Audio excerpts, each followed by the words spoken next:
दरिया चनाब का दूसरा बड़ा सैलाबी रेला अगले 24 घंटे तक हैड मोहम्मद वाला मुल्तान से गुजरेगा। तहसील जलालपुर पीरवाला में दरिया चनाब के साथ साथ दरिया सतलुज ने तबाही मचा दी है।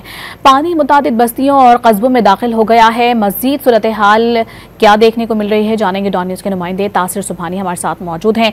तासिर, आप बताइएगा इस हवाले से।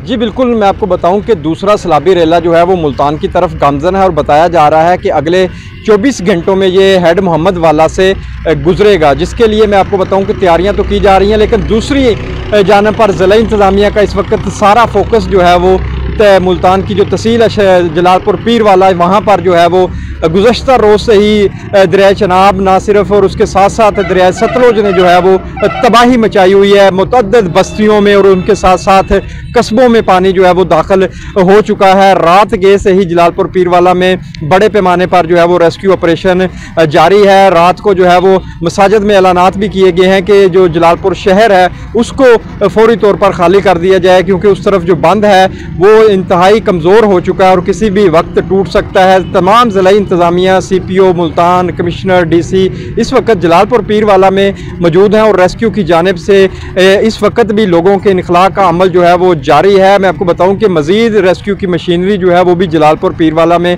पहुंचा दी गई है। लाइफ जैकेट्स, उसके साथ साथ बोट्स और दीगर सामान यहाँ पहुंचा दिया गया है। इंतज़ामिया का यही कहना है कि आखिरी शख्स के इनखला तक ये रेस्क्यू ऑपरेशन जो है वो इसी तरह से जारी रहेगा। यहाँ पर मैं आपको बताऊं कि क्योंकि दरिया चनाब का पानी तो था ही, इसके साथ सतलुज का पानी भी जो है वो इसमें शामिल हुआ, जिसकी वजह से बड़े पैमाने पर यहाँ पर तबाही देखने को नज़र आ रही है। जबकि जो मुल्तान की सूरत हाल बताऊं तो उसके लिए भी जो बड़ा रेला आ रहा है, तैयारियां मुकम्मल हैं, हिफाजती बंदों की निगरानी की जा रही है। जी बहुत शुक्रिया तासिर आपका।